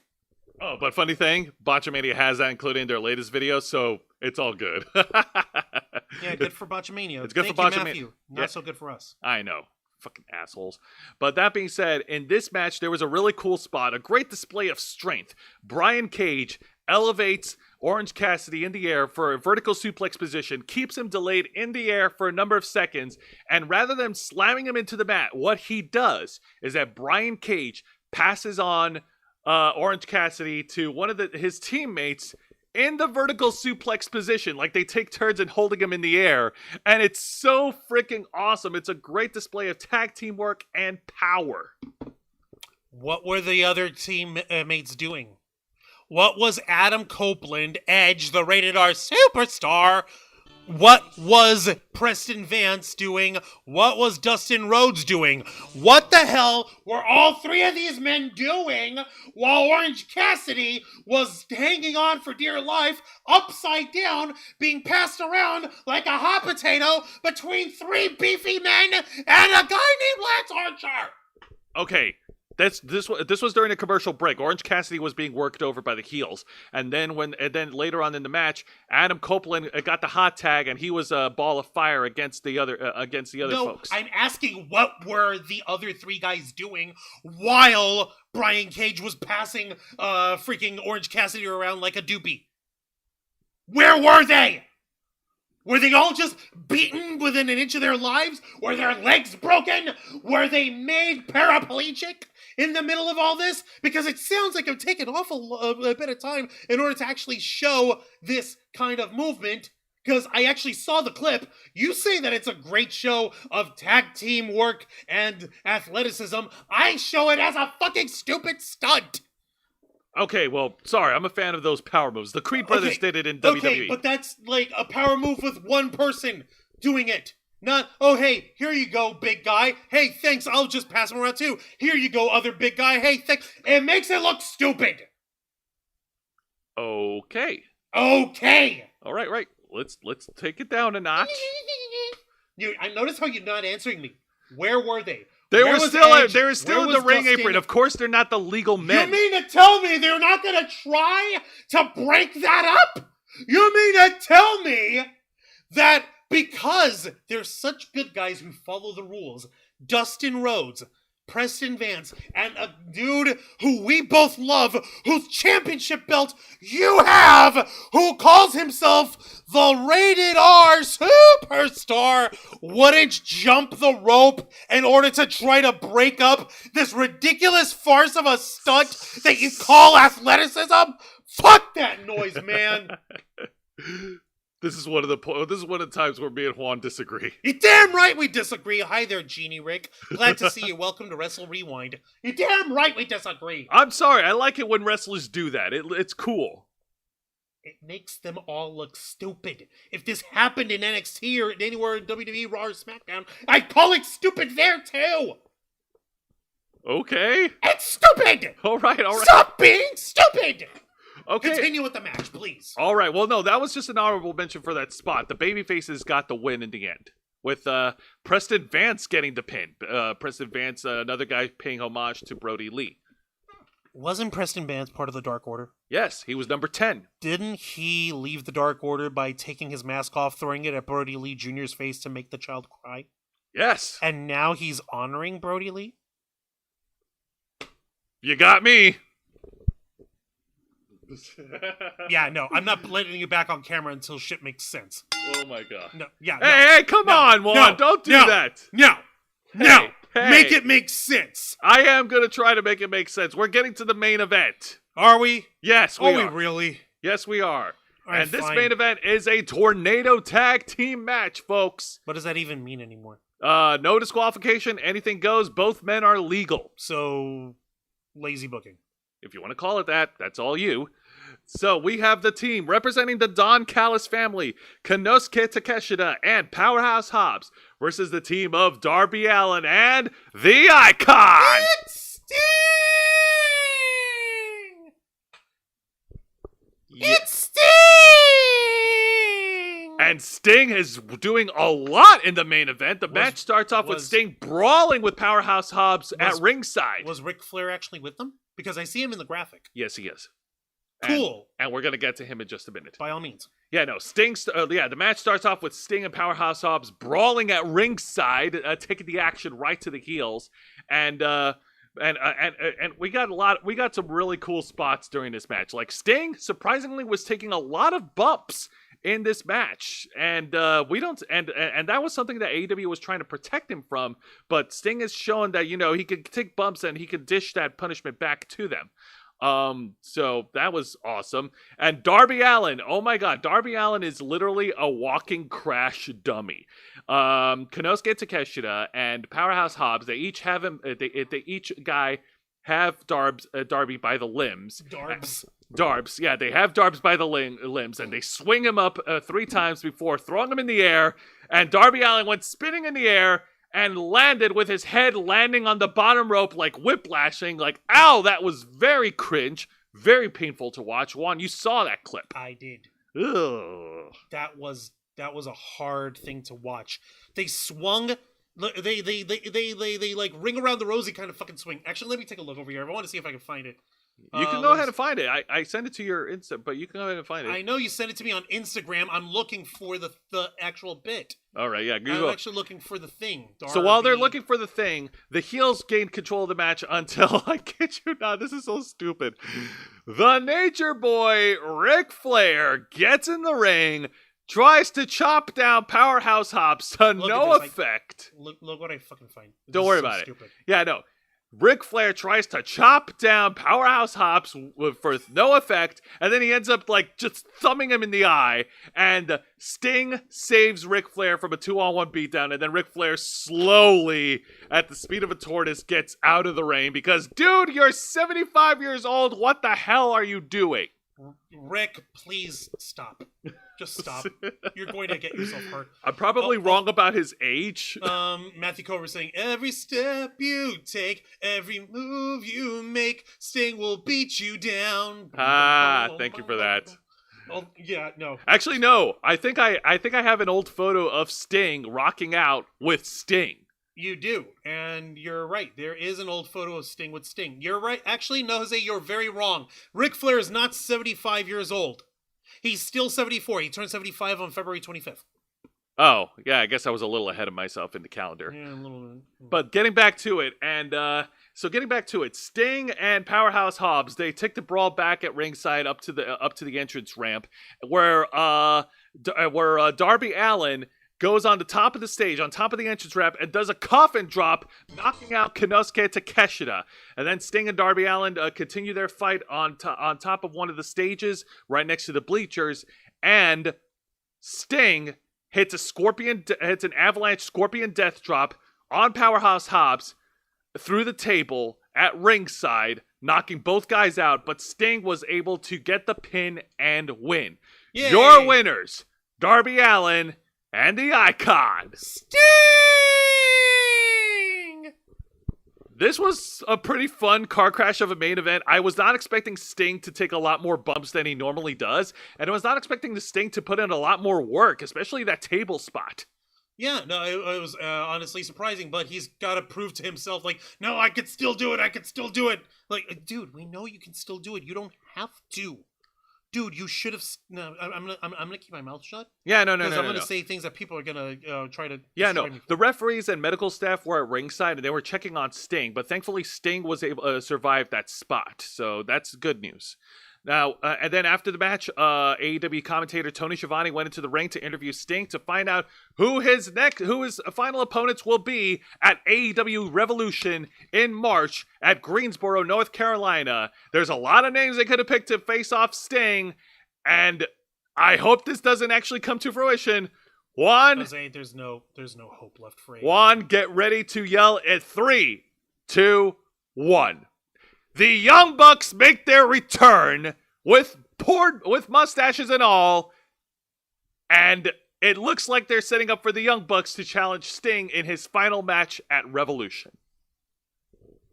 No. Juan, take the seat. No. What? Oh, you want me to take the seat? You want me to sit down? Huh? Yes, you want me to take... Okay. But only because you're telling me to. Oh, wait, hang on. Let me grab my cup. You can bring me my Pepsi. You're gonna do this to me? You're gonna put me on spot? Fine. Hi, folks. Juan Rouse from the Ravens flock. It wouldn't be a Wrestle Wrewind show without putting you on the spot. Actually, it kind of would, because this is just a new development over here. I get it. While Jose gives himself a tinkle break, I'm gonna take his phone and I'll shove it up his ass. Okay, no.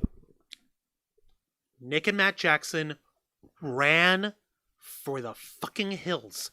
They ran off the moment everyone heard that CM Punk had returned to the WWE. They've been in absentia for the better part of, let's say, about a month, maybe a month and a half. They're basically, they were hiding under their skirts in order to get themselves away from the heat, because they knew that this kind of nuclear bullshit heat that comes with the territory, they don't have the skin for it. And now they literally just saunter on in at the end of the show with their new stupid little mustaches, and they think that they're worthy of being Sting's final opponents? What? Okay, who was Ric Flair's last opponent over there? Because he was teaming with his son-in-law, Andrade, right? Yes, that's right. His final opponents were the team of Jeff Jarrett and Jay Lethal. Okay. Funnily enough, Jeff Jarrett and Jay Lethal, to a short degree, have some history with Ric Flair in WCW and in TNA, respectively. Nick and Matt Jackson have zero history with Sting. Somebody make this make sense for me. I mean it. I really mean it, because this is literally, this is the television production equivalent of whipping out your dick and jerking off to a photo of yourself in front of a live crowd. That's what this is. If this isn't Tony Khan's booking, then it's definitely the idea of Nick and Matt Jackson, because they have to be involved in the spotlight some fucking how. They couldn't say no. They couldn't let it go. They literally don't have anyone in All Elite Wrestling that has any actual history or any actual significance to the career of Sting. Sting deserves better than these two chuckle fucks from Rancho Cucamonga. He really does. And since we're over here fucking saying that it's okay for me to talk, I'll fucking go ahead and say it. He should have stayed retired after he left WWE. He should have left right then and there with his health and his neck intact. With his legacy intact. With his dignity intact. Yeah, he got fucked up by an accidental buckle bomb move. And ain't no way anyone's ever forgiving Seth Rollins for that. Because that pretty much sealed the deal on anything involving Sting. And yeah, the other match that Sting had against Triple H at WrestleMania from that exact same year, that did him no favors at all. Because he fucking lost to Triple H. Which is horseshit. But it's even bigger horseshit to have these two jabronis, these two little chicken shit idiots, who aren't even worthy of licking off the dirt from Sting's boots to be involved in his final farewell match. If this was Sting's idea, if Sting is the one who's actually saying, I want these two guys to be my last opponents, I gotta tell you, maybe that buckle bomb hit him a little bit harder than we realized. Because that's a fucking stupid idea. But if it isn't, it's still a fucking stupid idea. It's lose-lose. Sting should not have gotten himself involved with AEW. Sting should not be there. He should have stayed retired forever ago, or he could have actually gotten himself a nice, juicy Legends contract and kept his legacy and kept his history intact. Darby Allin doesn't need a rub from Sting. Darby Allin's his own guy. It's awesome seeing him paired up with him, but he didn't need it. So that was always a disservice to Darby Allin. But this is an even bigger disservice to fucking Sting, man. Fuck you, Nick Jackson. Fuck you, Matt Jackson. You're both pieces of shit. I hope you fucking drown in your own piss because you're clearly just pissing all over everyone's fucking career for your own fucking spotlight, and I hope you drown in it. Fuck you. That good? Was that good? Huh? There's only one fucking thing that actually came out of this that was actually good. Okay. And I'm going to share it with the fine folks at home. Also, let's see here. May the Force, the Sting be with him. Ha, thank you. When Sting retires, he will have to change his name to Stung. I got that from the, whose line is it anyways? Yeah, I get it. The Newsies hat, extra. Yeah, fucking, is that one's Nick Jackson, right? Which one, black or white? White. White, that's Matt. Matt, fuck you, Matt. Yeah, because Matt's the one with the balding. Yeah, he's balding. You can't make sense out of stupid. Sorry, Juan. Yeah, no, you're right. You can't. There's only one thing that was actually good out of all this. One reaction from AEW wrestler, the Native Beast, Nyla Rose. She went ahead and tweeted her own response to Nick and Matt Jackson showing up, and I'm just gonna show you guys. I went ahead and put it up on Twitter.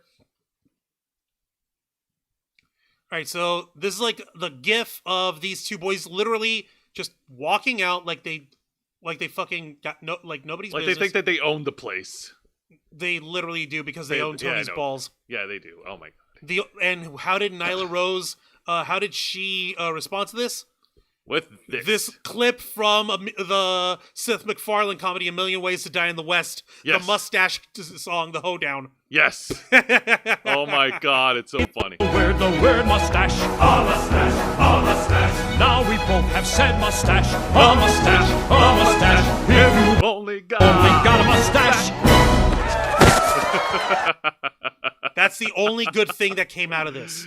Oh my god. Now, all right. There is one thing I will disagree with you on. Here's the thing. Please. No. Enlighten me. Since Sting's return at the end of 2020 / beginning of 2021, and up until now, his booking hasn't been tarnished. They kept him wrestling, but only in small doses. Number one. To what end? To what Why? end? Because Sting wants to? Does he need the money? Because Sting wants to finish his career on his terms. And his terms are, I'm going to work for an idiot? Well, at the time, we really didn't think that Tony Khan was an idiot in 2021, now did we? And now we know better. Now we know better. Okay. Number two. The boys showed up. I don't, at this point, we don't know if this means that they're going to be his final opponents at Revolution. I hope that's not the case. Otherwise, I will be very disappointed / angry. And number three, as far as his pairing with Darby Allin, if I'm not mistaken, what they're doing is that Sting is trying to pass the torch onto Darby Allin. Apparently, there's similarities between Darby Allin and Sting. And what, the face paint? Is that it? Because I don't know any other similarities between Sting and Darby. That's literally. It feels like that's literally it between them. Is that they did black and white face paint? What else is it? Help me. Okay, Sting, Darby Allin's a high flyer and he's a risk taker. Sting was a blend of heavyweight move and high fly moves. So as far as I know, I've never seen Sting come down to the ring in a skateboard. Well, I think the more comparison is between Darby Allin and late 90s Sting instead of early 90s Sting. You mean you mean Crow Sting? You mean fighting the NWO Sting? Yeah, that one. No, there wasn't. Yeah. Darby Allin never came down on wires. He never skulked in the rafters for over a year. He never pointed a bat at anyone and stared at them menacingly. No, he didn't point a bat. He hit you with a skateboard. He pointed a skateboard, yeah. He pointed a skateboard. But he didn't do that for over a year. No. I don't know. What is it? What is it? Thunder in Paradise Sting. Oh, God, yes, he One wasn't. stood in his head, they look like yin and yang. Ha ha, fucking idiot young Oh, no, yeah, you're right. Sting was in Thunder in Paradise as Hammerhead. Don't remind me. But anyways, regardless. What similarities? There aren't any! All it was is, oh, Darby Allin's a fan of Sting. I just bought Sting. Let me throw Sting together with Darby Allin. Tee-hee, aren't my action figures fun? Don't you love me yet? That's Tony Khan, by the way. Did you notice? Yeah, Did you notice? I noticed. Okay, No, yeah, fine. you You got me there, but for the first two bullet points that I talked about, I was not wrong.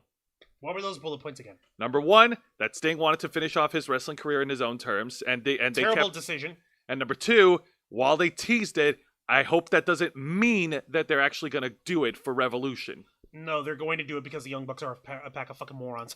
I would have actually been happier, and as dumb as this is, people are thinking like, oh no, we shouldn't break up Sting and Darby Allin, they shouldn't turn heel, and like, no, have it, like, instead of, like, Sting and Darby Allin having an actual fight, an actual problem with each other, have, like, Darby be like, Sting, like, your last run is coming up, you're finish up at Revolution, and I would like the honor to be your final opponent. You've taught me so much over the last few years, we've had each other's backs, and I want to help you, I want to help send you off on the best way possible, and, like, you've brought me along on this ride, and I couldn't be more grateful, and have it be like, okay, like, and I want to know whether or not if I can hang with you. You are a legend, you are the icon, and I don't know if I'll be able to actually match up to what your legacy is, or what I could do in the future, Now, and I want to test myself against you. Can we please do this? And now, Sting would on be that part... and that would be awesome. Like, dude, it'd be my pleasure. Let's fucking make this happen. And make it a big, happy celebration. Give people a warm, fuzzy feelings, like sappiness on it. It would be dumb, but it's better than the young fucks! Now, on that one, I will agree with you. Thank you! You know why? You know why? You know why? You know why? Would you like to know why? Because it'll help Darby Allin. Because it makes sense! That's why! Okay. Yeah, because it makes sense. It helps Sting, and it helps Darby Allin. Exactly! And they can fucking hug it out and have a big fat fucking crying fest. Ric Flair coming in there like, oh, hey kid, you're gonna do great over here. Have yourself some like, woo, energy, pal. And have him dance around them fucking whatever. And have him do an elbow drop on his jacket some more. Have them fucking goof off there at the end of it all. Have fucking Darby Allin fight an invisible guy, or have Darby Allin throw his fucking skateboard onto Ric Flair's jacket, and have Sting do like a double elbow drop, like from like the second rope onto Ric Flair's jacket as they fucking celebrate. They fucking goof off at the end, fucking have a big hug out fucking thing. You know, that would actually make it more sensible. Yes, I agree with you. You know, I'm not arguing with you on that. It's stupid, But and it I'm worked. pulling all of this out of my ass, but it makes more sense. Darby Allin has more history with Sting. No more than sugar John for Cena. Juan before the show. Yeah, no. I don't have sugar. See that? Zero sugar. See that? Zero sugar Pepsi. No, this is pure rage, folks. This is my wrath. This is my brutality. But on top of That's that, the Rhea let's Ripley also show. not ignore the elephant in the room. Much like Chris Jericho, putting Ric Flair on TV, man. Yeah. That's another big distraction, considering what he recently did on AEW Rampage not too long ago. Like, inviting a bunch of girls. Doing his fucking shtick of him inviting girls up to his room. Hey, no wives, no boyfriends, no husbands. Like- I'll see you in my room, baby. Like, Woo! bro, come on, man. You're not even going to apologize for what you said. Fuck you, dude. Like, we get it. That was part of his shtick from back in the day, but, like, come the fuck on. Dude, you're nearly 74 years old. Like, you're nearly 80. Shut the fuck up, Rick. Thank you. All right. So, that's going to do it for the reviews this week. Let's do a brief recap. Juan, ring the bell. Don't mind if I do. All right. First, we're going to recap on AEW Dynamite's Homecoming. The women's tag match was a lot of fun. And as me and Juan, we talked about, like, I think we can agree, the women's tag match was more engaging than the men's tag match. Yeah. Yes. Yes. And of course, because I didn't see the team of what's her face, Julia Hart, Sky Blue, Saraya, and Ruby Soho grabbing someone like Chris Statlander and having them pass her around like a doopy as they did standing suplexes. Okay, yeah. That was a stupid move, and you know it. I like it, so I'm sorry. It's a guilty pleasure. Anyway, Guilty fucking pleasure. Samoa Joe had a great in-ring promo, and and even though we have our reservations about Hangman Adam Page, this segment sets up the next line of contenders to fight for the AEW World Championship. So Swerve Strickland, Adam Page, and Hook. But why Hook first? Because Tony Khan booked himself into a corner by tweeting like a fucking moron Monday night, but that's beside the point. But that's beside the point. We'll talk about that Saturday, folks. I We'll promise. talk about it Saturday. Yeah, no. All the other matches, like, I'm sorry, man. I really, really did not care for the Sammy Guevara match, and I did not care for Jericho and AEW's attempt to drown out any boos, even though the fans in Jacksonville weren't booing. How can you tell? Judas was playing so loudly, Jose. How are you sure that are you sure that there weren't any people booing? Are you certain? Can you tell?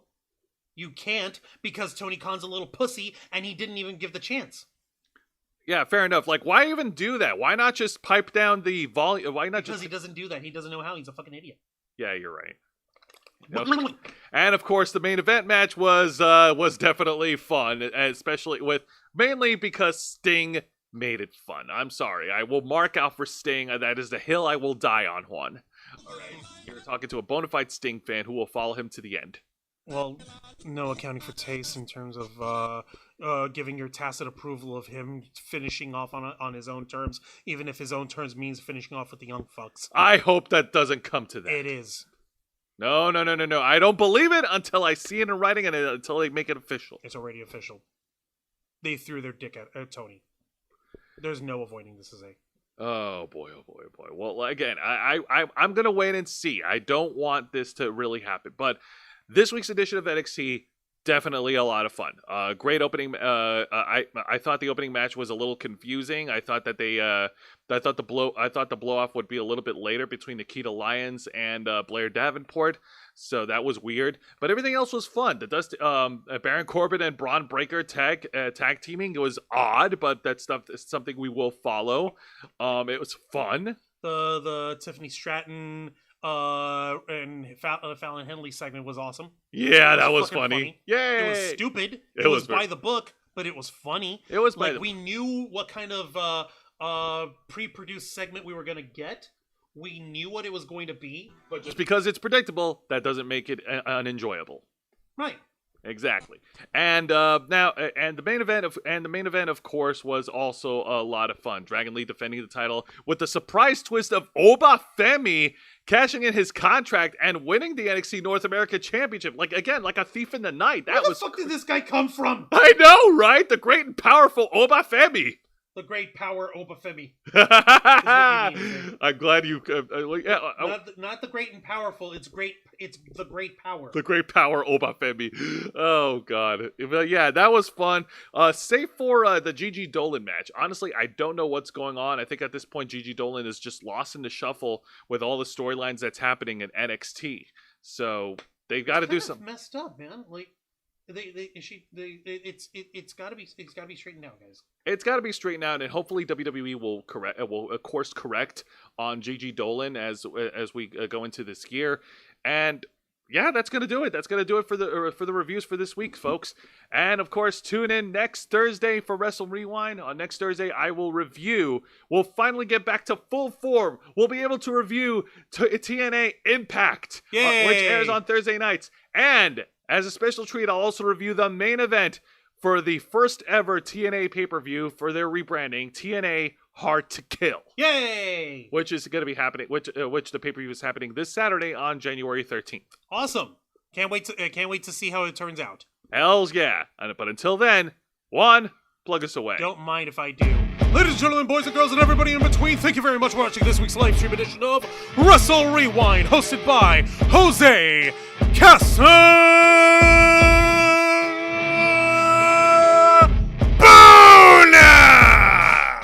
peer reviews for you. The best of the worst of 3 of the most exciting professional wrestling programs in North America today. WWE's NXT, All Elite Wrestling's AEW Dynamite, and TNA Impact Wrestling. Step into the ring every Thursday night at 10 p.m. Eastern Time, live simulcasting on YouTube and Kick. Hit the subscribe and the follow button, ring the notification bell to stay up to date on all of our content, become an interflocker by hitting the join button, and until next time, continue to follow us on Facebook.com/TheRavensFlock, Twitter.com/RavensFlock13, Instagram.com/TheRavensFlockOnline, Kick.com/TheRavensFlock, and of course, remember to hit the subscribe button and ring that tiny little notification bell right here on our flagship platform, YouTube.com/TheRavensFlock, humble home of the Black Files, Los Amigos Play, Wrestle Rewind, and the Ravens Flock. All right, folks, thank you very much for tuning in to another exciting live edition of Wrestle Rewind. For Mr. Juan Rouse, I'm Jose Casabona, and this is Wrestling.